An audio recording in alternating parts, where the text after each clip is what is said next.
La agencia Fitch rebajó la calificación crediticia de los Estados Unidos y tanto el S&P 500 como el Nasdaq comenzaron el mes de agosto en caída. Amigos, hoy es martes 1 de agosto, 7 p.m. y a esta hora vamos a comenzar nuestro acostumbrado recorrido por lo que fue la jornada en los mercados financieros. Y quiero avisarles que mañana miércoles no voy a poder hacer este resumen, así es que el de hoy va con todo porque hay mucha información importante, interesante que vamos a discutir hoy y quiero comenzar por aquí. Dice Reuters que el S&P 500 y el Nasdaq cerraron la primera jornada de agosto con pérdidas en una semana ajetreada de resultados.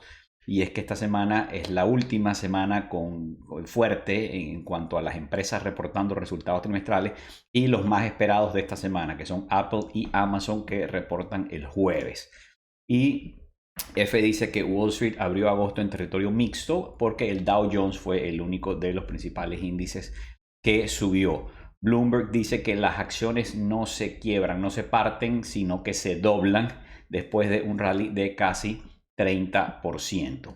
Y muy importante esta noticia, la calificación financiera de los Estados Unidos, la calificación crediticia, perdón, de los Estados Unidos fue rebajada por la agencia Fitch. Recordemos que Estados Unidos tenía históricamente una calificación crediticia perfecta, AAA, y siempre se ha considerado, al menos en teoría, que los bonos del Tesoro americano son el único activo financiero libre de riesgo, al menos en teoría. Sin embargo, ese capítulo, ese drama, esa novela que vivimos hace unos meses con el tema del techo de la deuda y un Congreso inoperante que estaba trancado políticamente y no terminaba de ponerse de acuerdo, y el hecho de que algunos políticos en Washington, algunos congresistas en el pasado lejano y en el pasado reciente hayan utilizado las negociaciones para elevar el techo de la deuda como un arma política, donde tratan de chantajear al presidente de turno, al gobernante de turno, o tratan de hacer una negociación donde meten un montón de cosas que no tienen nada que ver con el techo de la deuda. Todo eso generó una sensación de descontento y sobre todo de inseguridad en los tenedores de los bonos de los Estados Unidos. Entonces Fitch, que no había tomado este paso, advirtió en aquel momento, cuando estaba la discusión, dijo: señores, esto puede afectar la calificación crediticia, y efectivamente hoy la rebajó. Aquí tenemos más detalles. Fíjense, Fitch avisó el 24 de mayo que había un riesgo de que le hicieran un downgrade, es decir, que rebajara la calificación crediticia de Estados Unidos. Ahora la calificación no es AAA, sino que es AA+, AA signo más, eso es un pasito por debajo de AAA, que sería la calificación perfecta. Y Moody's, de las tres grandes calificadoras de riesgo crediticio, Moody's es la única que sigue calificando como AAA a los Estados Unidos, porque la otra, que es S&P, ya le había hecho una rebaja a los Estados Unidos en 2011, cuando también hubo una discusión por el techo de la deuda que fue traumática, dramática, y en aquel entonces S&P rebajó la deuda. Y bueno, Janet Yellen, la secretaria del Tesoro, reaccionó y dijo que este downgrade, esta rebaja de la calificación crediticia, era arbitraria y outdated. Como que noticia outdated, tal vez se refiere a que ya pasó el tema del techo de la deuda, porque la vienen a hacer ahora. Pero yo creo, opinión personal, que Fitch hizo bien, porque el gobierno de los Estados Unidos, el Congreso y el Poder Ejecutivo tienen que dejar este tema del techo de la deuda de lado. Si el país está muy endeudado, que lo está, y no puede seguirse endeudando, esto es una discusión que hay que dar en el marco de la discusión del presupuesto anual. Punto. No puede haber una discusión cada 6 meses sobre si Estados Unidos va a honrar o no sus deudas. Estados Unidos tiene que pagar sus deudas, y además así lo dice la Constitución. No hay otra alternativa. Entonces yo creo que se ha portado mal Estados Unidos. Washington ha mandado señales equivocadas de que no se pueden poner de acuerdo en cosas básicas y merece un castigo. Y esto es lo que está haciendo hoy Fitch. Si Estados Unidos quiere ser, Estados Unidos no se merece una calificación AAA perfecta solo porque es el principal mercado, el mercado financiero más grande, más sofisticado, o porque el dólar es la moneda reserva. No, tiene que ganárselo, y para eso tiene que portarse bien. Recordemos que los bonos del Tesoro son el activo financiero más popular, es el mercado más grande, también el más líquido. El dólar es la moneda reserva, y hay una razón por la cual los grandes inversionistas, los fondos de pensiones, los fondos soberanos, los bancos centrales compran dólares, no en la forma de billetes en efectivo, que será muy práctico, ni en la forma de depósitos bancarios, porque no pueden depositar en un banco y tener el riesgo de que el banco quiebre, sino en la forma de bonos del Tesoro.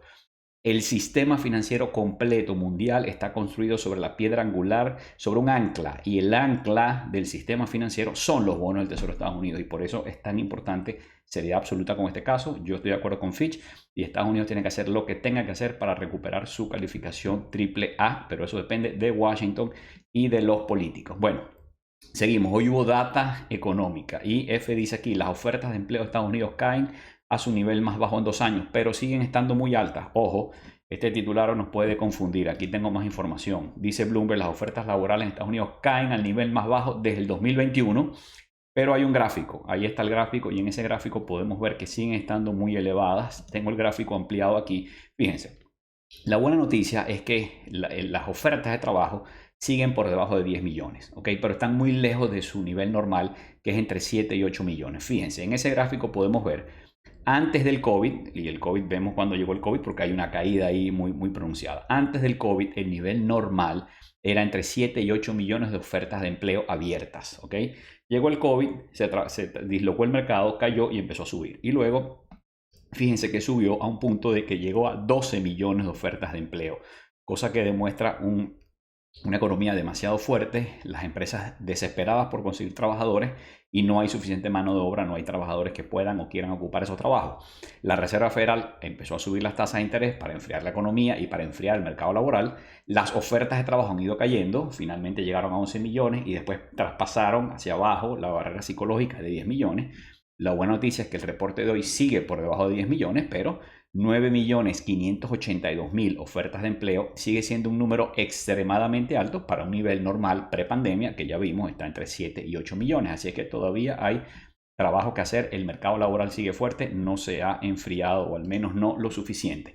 Y otro dato económico, lo reporta Bloomberg aquí, la actividad fabril en Estados Unidos se contrae por noveno mes consecutivo. Esto podría ser una señal de que la economía se está enfriando, tal como lo espera la Reserva Federal con las subidas de las tasas de interés. Y no solamente en Estados Unidos, es a nivel mundial que la actividad fabril y manufacturera ha estado enfriándose. Y por eso este titular de Reuters es que dice que las acciones europeas comenzaron agosto con una nota amarga, es decir, en caída, y lo vamos a ver ahora, por el debilitamiento de la actividad fabril mundial. Y dice Bloomberg que JP Morgan dice que un récord del S&P 500 parece inevitable. Y bueno, dejo este titular aquí porque la verdad es que la mayoría de los bancos de inversión grandes en Wall Street, como sobre todo Morgan Stanley, pero muchos otros, en enero, en febrero, lo que nos decían era cuidado, el mercado puede caer, todo se ve mal, la inflación está desatada, las tasas de interés van a subir. Y ahora, después que el mercado subió 30%, entonces ahora se han volteado. Morgan Stanley pidió perdón la semana pasada y JP Morgan dice, vamos a batir el récord, el S&P 500 va a superar su máximo histórico, que ya está muy cerca de conseguirlo, pues está como a 3% de llegar a su máximo histórico. Entonces, bueno, ahora que los precios suben y todo el mundo mete dinero y entre más suben los precios, es como una profecía autocumplida y generan una dinámica de subida, es un círculo, sube y sube y sube. Entonces ahora dicen los bancos va a seguir subiendo. Bueno, esto es muy peligroso porque el mejor momento para comprar acciones, para invertir en el mercado, era en el año pasado cuando el mercado estaba cayendo, era en octubre, noviembre, en diciembre. Todavía se puede invertir en acciones si tienes visión de largo plazo, si te las vas a quedar 10, 20 o 30 años, pero hoy están 30% más caras que lo que estaban en enero, ¿no? Entonces, bueno, de todas maneras dejo por aquí ese titular aquí. ¿A quién le ha ido bien esta subida? A quienes permanecen invertidos. Por eso siempre les digo, es importantísimo mantenerse invertido. Y la forma de mantenerse invertido es que tú inviertes en acciones para largo plazo, no las vendes nunca. Te las quedas hasta que tengas, cuando estés muy viejito, venderlas porque necesitas el dinero, o mejor aún, te mueres y quedan esas acciones ahí para tus beneficiarios. Así es que hay que tener la visión de largo plazo y permanecer invertidos siempre en el mercado. Fíjense, otro dato hablando de la economía, y es que hay una herramienta de la Reserva Federal de Atlanta que se llama GDP Now, que es una herramienta para medir el GDP, que es el Producto Interno Bruto de los Estados Unidos en tiempo real. Recordemos que los datos del Producto Interno Bruto siempre los recibimos con 2 o 3 meses de retraso, ¿no?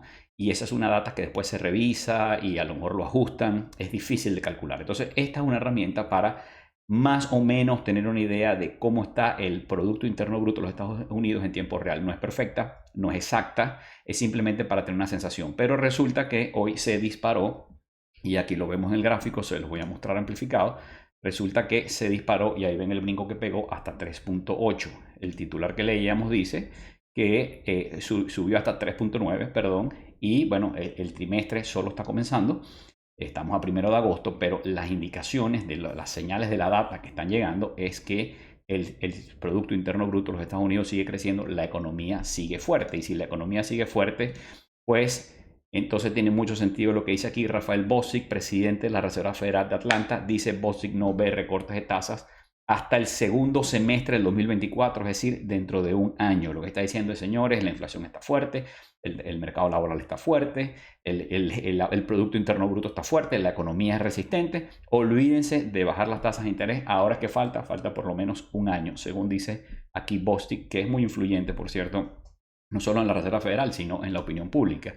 Y Reuters dice, bueno, que los rendimientos de los bonos suben por los planes de refinanciamiento del Tesoro y pese a los datos débiles. Y aquí lo que quiere decir es, bueno, por una parte, les comentaba ayer o en estos días, que el Tesoro tiene que volver a llenar su cuenta, la cuenta del Tesoro, porque esa cuenta se vació durante la discusión del techo de la deuda, pero además el déficit fiscal de los Estados Unidos, que cada vez es mayor, tiene que ser financiado. Y eso, la forma de financiarlo es emitir bonos, emitir deuda y recoger esos dineros para poder pagar los gastos del gobierno de los Estados Unidos, que como les digo, el déficit es cada vez mayor. Entonces, como va a haber una lluvia, una ola, una avalancha de bonos del Tesoro en el mercado, eso hace que haya más oferta. Al haber más oferta caen los precios, al caer los precios de los bonos suben sus rendimientos.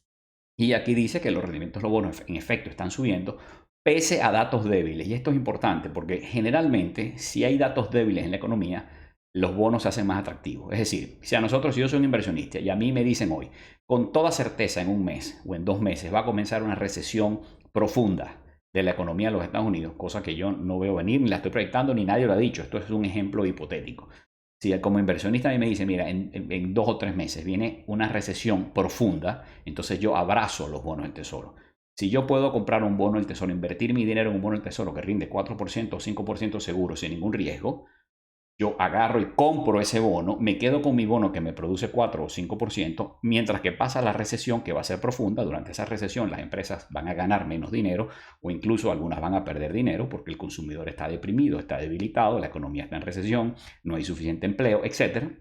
Entonces yo paso esa tormenta abrazado a mi bono del Tesoro, que no tiene riesgo de impago y además me produce 4 o 5%. Entonces cuando la economía se debilita, el bono del Tesoro se hace más atractivo. Y hoy hubo datos de que la economía se está debilitando porque hubo datos fabriles de manufactura que dicen que la manufactura y las fábricas están trabajando menos, pero a pesar de eso, los rendimientos de los bonos del Tesoro, en vez de bajar, lo que han hecho es subir. Bueno, explicación muy larga, espero que se haya entendido. Y bueno, por supuesto, lo que es bueno para el dólar es malo para el oro.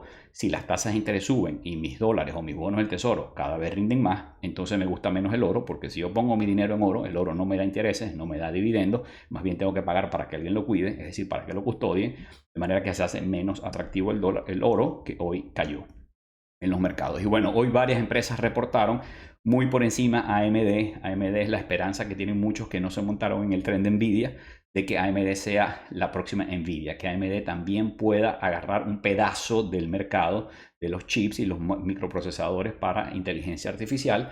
Y bueno, básicamente hoy las ganancias por acción se estimaban en 57 centavos y declaró 58 centavos, una ligera mejora.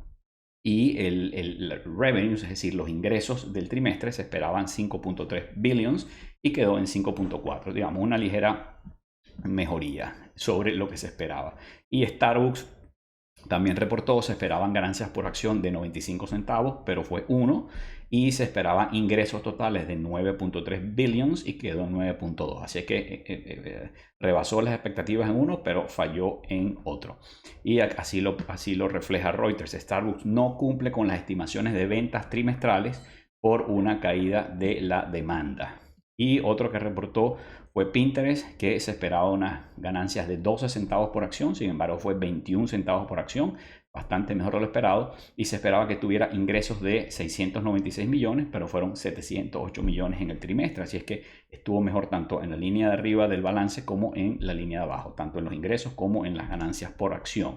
Pfizer reportó, ganó casi 8 mil millones en 6 meses, pero está un 56% por debajo del año pasado. Bueno, Pfizer hizo mucho dinero con el tema del COVID, la vacuna del COVID, pero bueno, ya eso cada vez hay menos necesidad de vacunas de COVID y eso afecta a los números, por supuesto, pero Pfizer es una tremenda empresa, tremenda farmacéutica y el precio se ha deteriorado mucho y está llegando a niveles atractivos el precio de Pfizer. Otra farmacéutica que reportó, Merck, superó las previsiones de ventas trimestrales gracias a la demanda de sus principales fármacos. Y aquí les tengo en este cuadrito, estas son algunas de las empresas que reportaron hoy antes de que abriera el mercado o después de que abriera el mercado. Al momento que yo tomé esta foto, AMD estaba 3.66% arriba, las demás estaban bastante tranquilas. Y vemos que Caterpillar, que reportó antes de abrir el mercado, subió 8,8% durante la sesión normal, reportó bien, gustó. Y otro que reportó hoy antes de que abriera el mercado fue Uber, que después de reportar no gustó y cayó 5,68% en la sesión normal de hoy. En el aftermarket están más o menos estables, aunque Uber está cayendo otro 1,31%. Y bueno, fíjense, miren este dato acá. Vamos a hablar de leverage, de margen. Los inversionistas invierten con su dinero, ¿verdad? Abren su cuenta, ponen su dinero e invierten. Pero muchas veces pueden pedir prestado al propio corredor. Por ejemplo, si tú tienes una cuenta con Schwab, Fidelity, con quien quieras, tienes una cuenta margen, como le llaman, tú básicamente pones tu dinero, inviertes en acciones, pero si algún día quieres más dinero y no lo tienes, tú puedes pedir prestado. Eso es lo que llaman el margen. Tú pides y pones como garantía las propias acciones, los activos financieros que tienes en tu cuenta.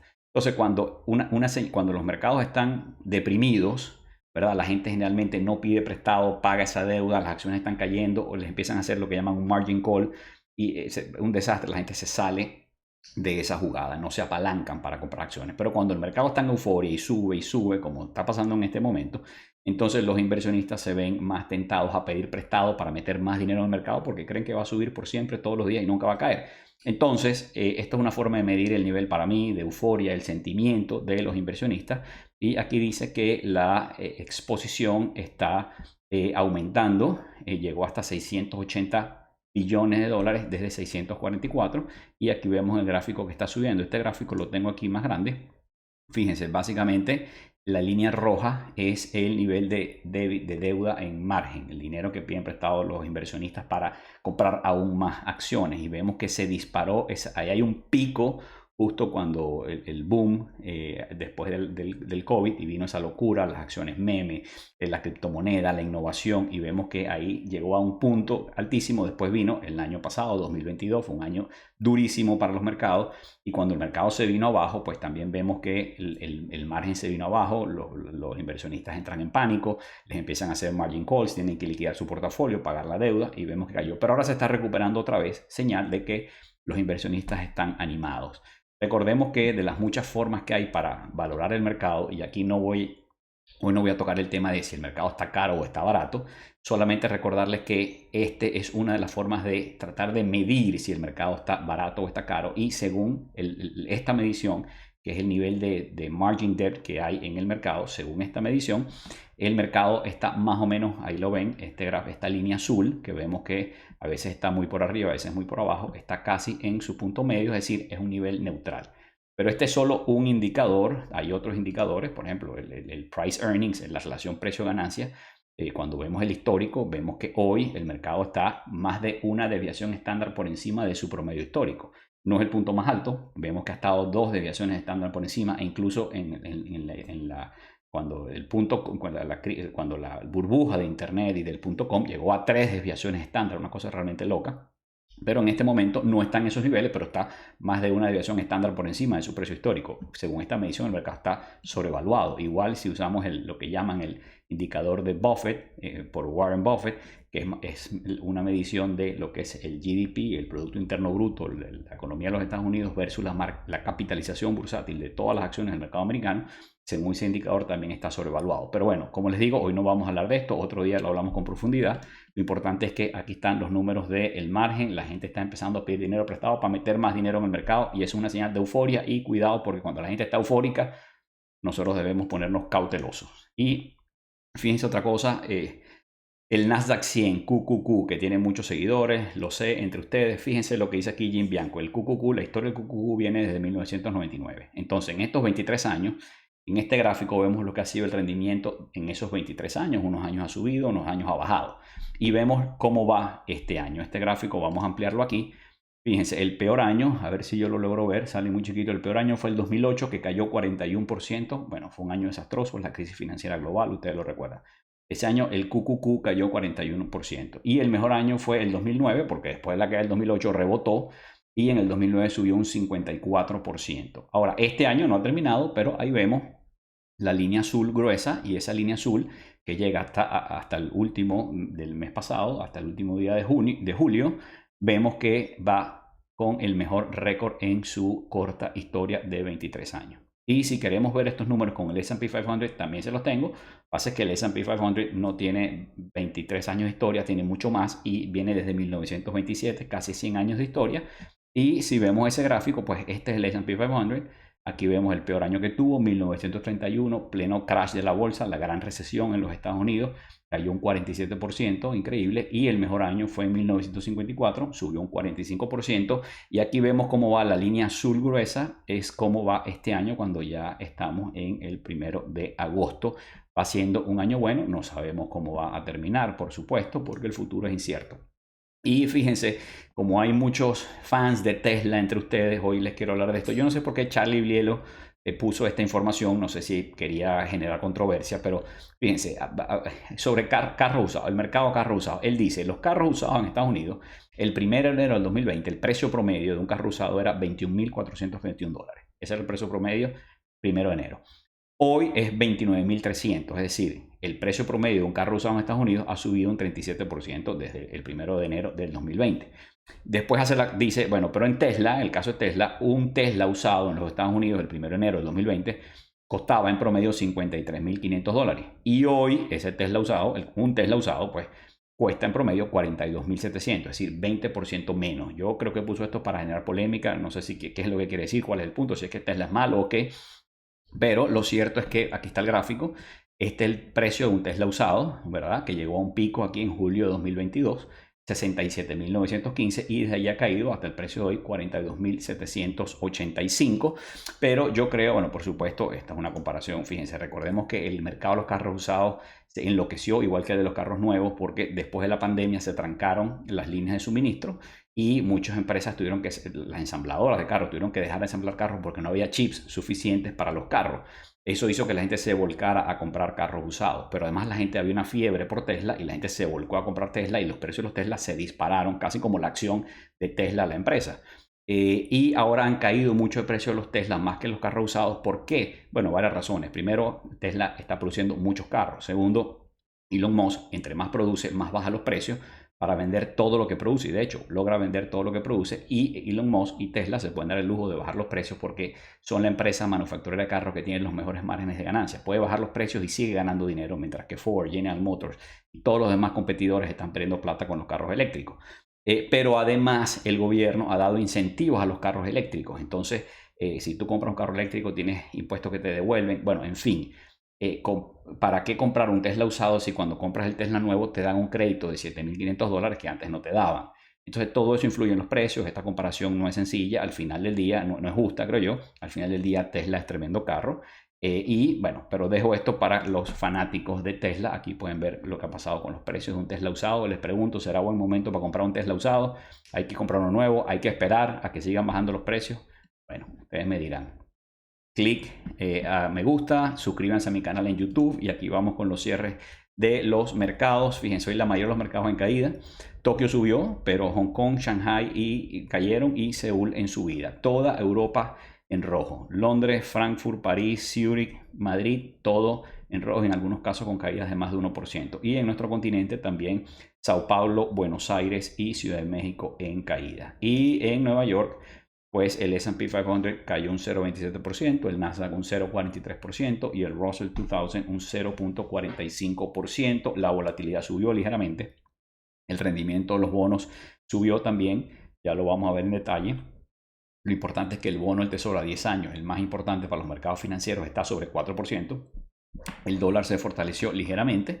El oro cayó, como ya les dije, lo que es bueno para el dólar y la subida de las tasas de interés es malo para el oro por debajo de 2.000 nuevamente, el petróleo en 82 y el Bitcoin por debajo de 30.000. Este es el mapa de calor, mucho rojo, rojo por todas partes, algunas excepciones, Visa, Mastercard, Meta, pero en general un mapa bastante rojo, reflejando efectivamente un día de caídas. Y aquí está el barómetro del mercado.